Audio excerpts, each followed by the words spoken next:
Being number one on the call sheet at Scandal taught me a lot about producing because I felt an added level of responsibility to make that show work. And you are? Olivia Pope. I started understanding what it meant to be a different kind of cheerleader and promoter and supporter and advocate for the different artists and artisans I was working with.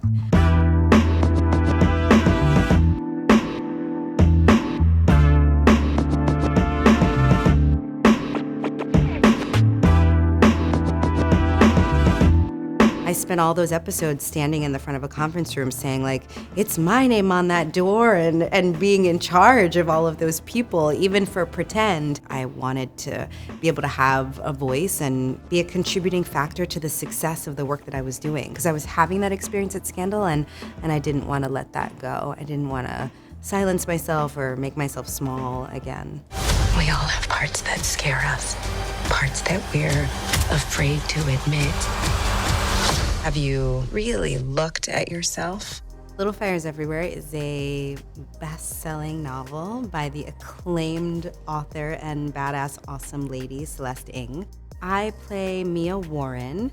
She's a really interesting character for me because she doesn't apologize for who she is. She really holds her own space in the world, and she isn't afraid to let people be or feel uncomfortable around her. Even though that's how she exhibits herself in the world, she's also really hiding a lot. Like, there's a reason why that facade exists and why she has such a need to create real distance between herself and people in her life.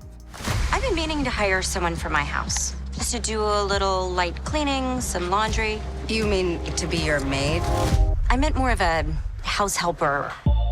The show is set in the 90s in Shaker Heights, Ohio, for the most part. I think the 90s was a time when we all thought we were doing a really good job in understanding each other racially, but I think there was a lot of focus on being colorblind, and like, color doesn't matter. And we are at a point now where we know it does matter, like who we are with regard to race and gender, and there are lots of details that make up the beauty of who we are, and it doesn't serve us to run away from them. But the show is about a time when we thought that was the solution. Do you even know anything about this woman? I saw her sleeping in her car. You rented to a homeless person. You know what felt good? Helping.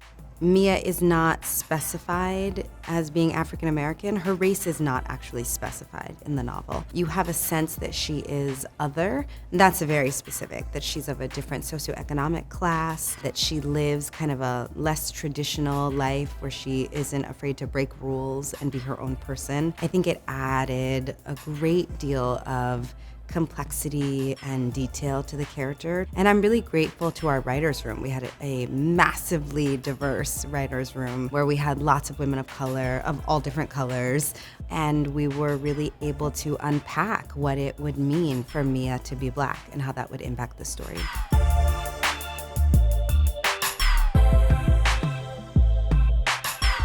You know, when I was a kid, I wasn't like, I want to be a producer one day. But I think I have always been, I think my mother would vouch for this, that I've always been a person with a lot of opinions and a person who's wanted to contribute to the environments that I'm in. I've always wanted to be able to share my perspective and have a seat at the table and have a voice in the process, and producing allows me to do that.